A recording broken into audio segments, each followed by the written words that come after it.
মা, তুমি চিকেনে দুধ কেন দিচ্ছ? চল আজ একটা নতুন রেসিপি করে খাওয়াবো।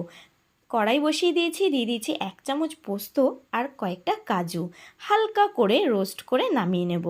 তারপর কড়াইয়ের মধ্যে আবারও দিয়ে দেব কিছুটা সর্ষের তেল। তেলটা পুরোপুরি গরম হয়ে আসলে দিয়ে দিচ্ছি পেঁয়াজ কুচোনো। আমি এখানে একটা বড় সাইজের পেঁয়াজ কুচিয়ে নিয়েছি। তারপর দিয়ে দিয়েছি আদা, রসুন আর কাঁচা লঙ্কা। এগুলো হালকা করে ভেজে নেব।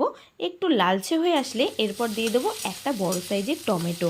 টমেটোটাও সমস্ত মশলার সঙ্গে ভেজে নিচ্ছি যাতে কাঁচা গন্ধটা চলে যায়।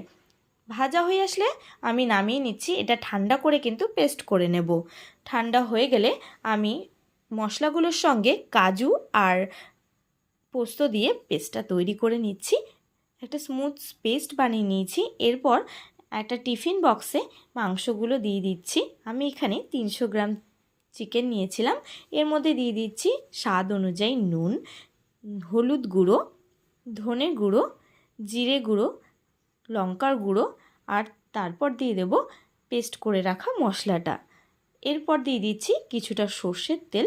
সর্ষের তেল দেওয়ার পর আমি হালকা হাতে মাংসগুলো মেখে নিচ্ছি।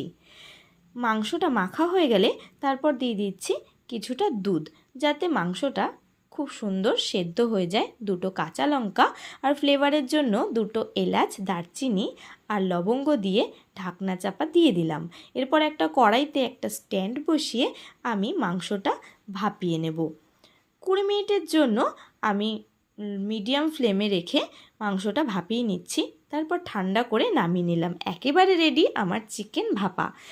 এত সুন্দর গন্ধ যে কি বলবো। আপনারাও কিন্তু একদিন ট্রাই করতে পারেন।